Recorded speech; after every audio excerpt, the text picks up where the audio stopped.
Hi, எங்கள் வீட்டில் இன்றைக்கி லஞ்ச் என்னென்னு பார்த்தீங்கன்னா லெமன் சாதம் கூடவே முட்டை ஆம்லேட், அதுக்கப்புறமா வெண்டைக்காய் ஃப்ரை தான். சரி, நம்ம இப்போ இந்த வெண்டைக்காய் ஃப்ரை எப்படி பண்ணலான்னு பார்க்கலாம். அதுக்கு ஃபஸ்ட்டு சட்டியில் எண்ணெய் ஊற்றிட்டு அதில் கடுகு போட்டு தாளிச்சிக்கலாம்.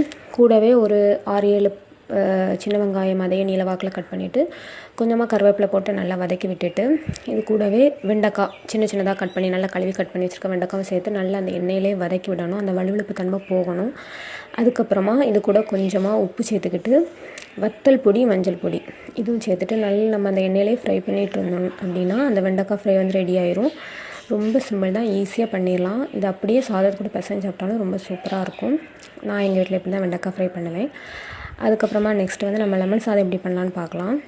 அதுக்கு சட்டியில் எண்ணெய் ஊற்றிட்டு கடுகு, கடலைப்பருப்பு, 2 வத்தல், அதுக்கப்புறமா ஒரு 4-5 பல் பூண்டு இடித்து இதையும் தட்டி தாளிச்சிக்கிட்டு கூடவே கொஞ்சம் கருவேப்பிலை போட்டுக்கலாம்.